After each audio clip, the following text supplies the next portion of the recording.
Medias நான் பிரச்சனையா நம்ம எல்லாரும் ஆல்ரெடி எதிர்பார்த்தபடியே நம்ம தளபதி தமிழக வெற்றி கழக தலைவர் இப்போ நம் மக்கள் அன்பை பெற்றவர் சி ஜோசப் விஜய் எனும் நான் அப்படின்னு கெத்தா சொல்ல போற அந்த தருணத்தை கேட்க தான் நம்ம ஆவலா இருக்கும். பட் அவர் ஆட்சி அமைக்க தமிழகத்தில் இருக்க மொத்த தொகுதிகளான 234ல் 118 தொகுதிகள் தேவை. அதாவது மொத்த தொகுதிகளில் பாதியோட ஒரு சீட் அதிகமாக இருந்தால் தான் ஆட்சி அமைக்க முடியும். அதன்படி 234ல் 117+1 118 சீட் தேவை.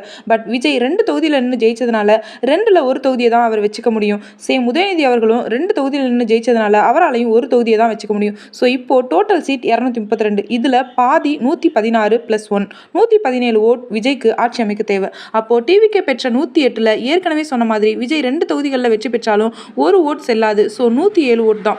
இன்னும் 10 சீட் சேர்ந்து 117 இருந்தால் தான் ஆட்சி அமைக்கலாம். இங்கே 1996க்கு முன்னாடி ஒருத்தர் எத்தனை தொகுதிகளில் வேணாலும் வேட்பாளராக நிற்கலாம். பட் 1996ல் மக்கள் பிரதிநிதித்துவ சட்டத்தில் திருத்தம் கொண்டு வந்தாங்க. அதன்படி ஒருத்தர் 2 தொகுதிகளில் மட்டும்தான் வேட்பாளராக நிற்க முடியும். பட் 2லையும் ஜெயிச்சா 14 நாளுக்குள்ள 2ல் ஒரு தொகுதியை செலக்ட் பண்ணணும். இன்னொரு தொகுதியில் ரிசைன் பண்ணிடணும். ரிசைன் பண்ண அந்த தொகுதிக்கு 6 மாதத்துக்குள்ள ரீஎலெக்ஷன் இடைத்தேர்தல் வச்சு எம்எல்ஏ செலக்ட் பண்ணியே ஆகணும். இது ரிசைன் பண்ணாலோ இல்லை அவங்க இறந்து போனாலோ எதுனாலும் 6 மாதத்துக்குள்ள இடைத்தேர்தல் வச்சே ஆகணும்.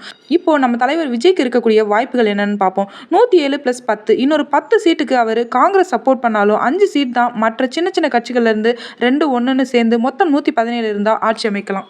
இப்போ 3 சிறிய கட்சிகள் சேர்ந்து 10 சீட் வந்து ஆட்சி அமைச்சாலும் அது எந்த நேரத்தில் வேணாலும் கலைஞ்சிரும்னு பயத்திலேயே இருப்பாங்க.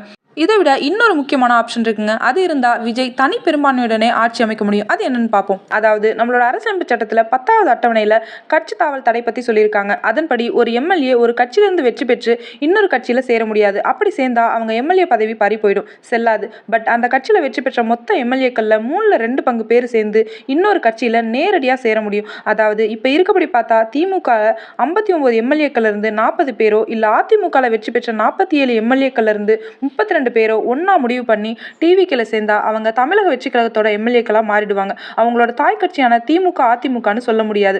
அப்போ 32 எம்எல்ஏக்கள் சேர்ந்தா தனி பெரும்பான்மையோட நிச்சயம் ஆட்சி அமைக்க முடியுங்க.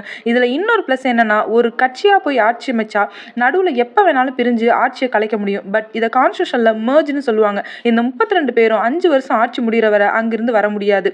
இதே மாதிரி ஒரு நிகழ்வு தான் சமீபத்திலையும் கடந்த மாசம் ஆம் ஆத்மி கட்சியிலிருந்து மொத்த 10 எம்பிக்கள்ல 8 எம்பிக்கள் பிஜேபி போய் சேர்ந்தாங்க. அவங்க இப்ப பிஜேபி எம்பிக்கெல்லாம் மாறிட்டாங்க. இது நம்ம கான்ஸ்டியூஷன்ல இருக்கக்கூடிய ஒரு வழி. சோ நல்லதே நடக்கும், கான்ஃபிடென்ட்டா இருங்க. வீடியோ பிடிச்சிருந்தா லைக் பண்ணுங்க, சப்ஸ்கிரைப் பண்ணி சப்போர்ட் பண்ணுங்க. தேங்க்யூ ஃபார் வாட்சிங்.